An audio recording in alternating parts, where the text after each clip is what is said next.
بسم اللہ الرحمن الرحیم۔ السلام علیکم۔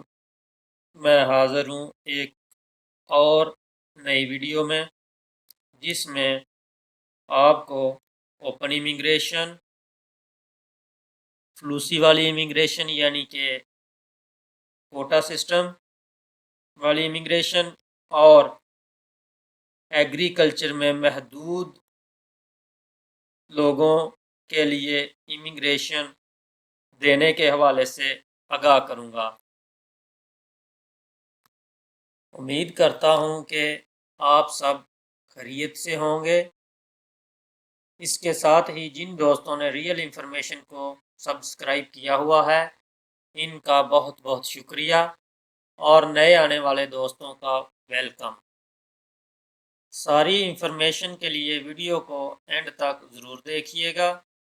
میں نے آپ کو پہلے بھی ایک ویڈیو میں بتایا چکا ہوں کہ امیگریشن کے حوالے سے گورنمنٹ بہت زیادہ سیریس ہے، لیکن اس میں 3 چیزیں ہیں جس کو مد نظر رکھ کر وہ امیگریشن کھولیں گے۔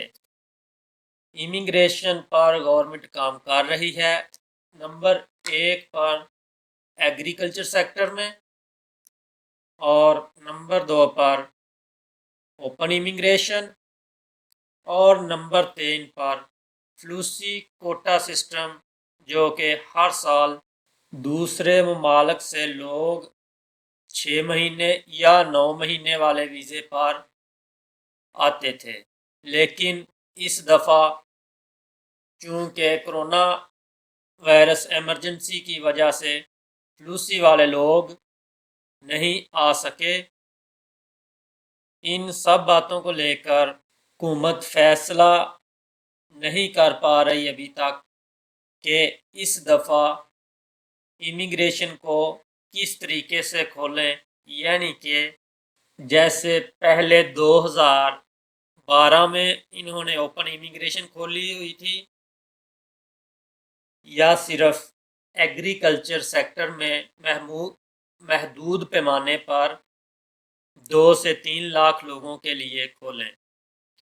اور اس کے علاوہ مسئلہ ان کو یہ بھی درپیش ہے، جو آپ کو میں نے بتایا ہے کہ فلوسی کوٹا سسٹم والے جو پیپر ہیں، ان کی مد میں بھی وہ کہہ رہے ہیں کہ اس کو بھی کوٹا سسٹم کو بھی ایگریکلچر سیکٹر میں ہی داخل کیا جائے۔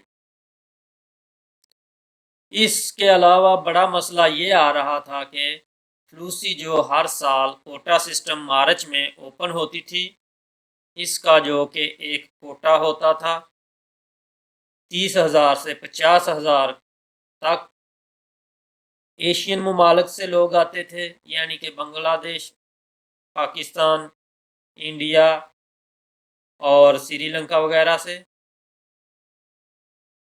اور 30,000 یورپی ہمسایہ ممالک سے۔ اس طرح لگ بھگ 80,000 ورکر 6 منتھ یا 9 منتھ کے ویزے پر کام کے لیے آتے تھے۔ ایگریکلچر میں ان کا جو فروٹ، سبزیاں اور زیتون وغیرہ ہوتا ہے، یہ لوگ آ کر اس کام کو سر انجام دیتے تھے، اس لیے ان کو ہر سال لوگوں کی ضرورت ہوتی تھی۔ چونکہ کرونا ایمرجنسی کی وجہ سے یہ تو فلوسی اوپن ہو نہیں سکی، اور ایگریکلچر سیکٹر والی منسٹر نے اس بات پر زور دیا تھا کہ ہم کو لوگوں کی ضرورت ہے، اور دوسری طرف سے کہ ہماری فصلیں پک چکی ہیں، اس کے لیے ہم کو بتایا جائے کہ کیا حکومت اس اقدامات میں کام کرتی ہے کہ ہم اپنی فصلوں کو جلد از جلد کاٹ سکیں۔ اور دوسری طرف پہلے سے ہی اوپن امیگریشن پر بحث و مباحثہ جاری تھا۔ اس مد میں گورنمنٹ کے ساتھ اپوزیشن پارٹیاں بھی آ گئیں، جس سے اپوزیشن پارٹیوں نے इस कानून पर सिग्नेचर नहीं किए थे और उस इमिग्रेशन का तो काम वहीं पर तमाम हो गया था। लेकिन अब जब एग्रीकल्चर सेक्टर में लीगल करने की बात आई तो फैक्ट्रियों और रेस्टोरेंट्स मालकान ने भी कहा कि हमको लोगों की काम करने के लिए ज़रूरत है। इस बात को मद्देनज़र रखते हुए हुकूमत ने अब ओपन इमिग्रेशन और एग्रीकल्चर सेक्टर की इमिग्रेशन को एक ही सफ में इकट्ठा किया है, यानी कि एक ही मेज़ पर इकट्ठा किया है।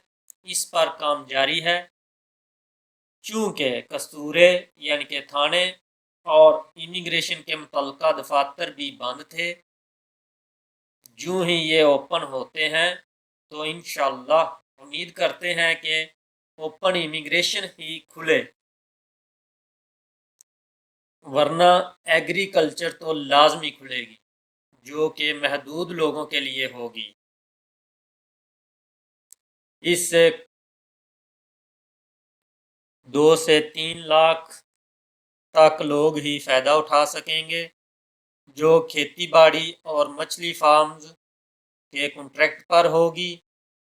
इस कॉन्ट्रैक्ट की कम अज़ कम मुद्दत 1 साल होना ज़रूरी होगी।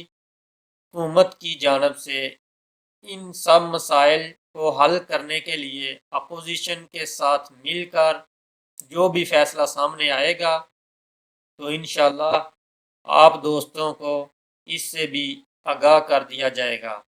आपको बताता चलूँ कि इमिग्रेशन के हवाले से हुकूमत पर बहुत ज़्यादा प्रेशर है, मगर हुकूमत तो चाहती है कि जैसे 2012 में इमिग्रेशन ओपन की थी, इस दफ़ा भी ऐसे ही इसको ओपन किया जाए। इसमें ही हुकूमत का फ़ायदा है और इसके अलावा ऐसा भी हो सकता है कि एग्रीकल्चर सेक्टर को अलहदा से लीगलाइज किया जाए, जो कि अब जल्द अज जल्द आने वाले दिनों में ओपन हो सकती है। और बाद में जब काम वगैरह सब ओपन हो जाएं तो 2012 की तरह ओपन इमिग्रेशन को खोल दिया जाए। या ऐसा भी हो सकता है एग्रीकल्चर सेक्टर बदानती यानी कि जो घरों में काम करते हैं और बुज़ुर्गों की देखभाल करते हैं, और इसके अलावा रेस्टोरेंट्स, फैक्ट्रियां वगैरह सब की किस्मत खुल जाए। और जैसे मैं आपको बता रहा हूँ कि फैक्ट्रियाँ और बदानती वगैरह और एग्रीकल्चर सेक्टर में एक साथ ही इमिग्रेशन खुल जाए। लेकिन ये बात कहना अभी कबल अज़ वक्त है, क्योंकि मैं चाहता हूँ कि मेरी यही कोशिश होती है कि मैं वो बात आप तक पहुँचाऊँ जो कानून लागू हो जाने के बाद ही सारी डिटेल आपसे शेयर की जाए, और जो बात असम्बली हाल में बताई जाती है बाद में इस पर कानून बनता है और अमल दरामद बाद में ही होता है। जैसे मैंने ये मालूमात आप सब दोस्तों से शेयर की है,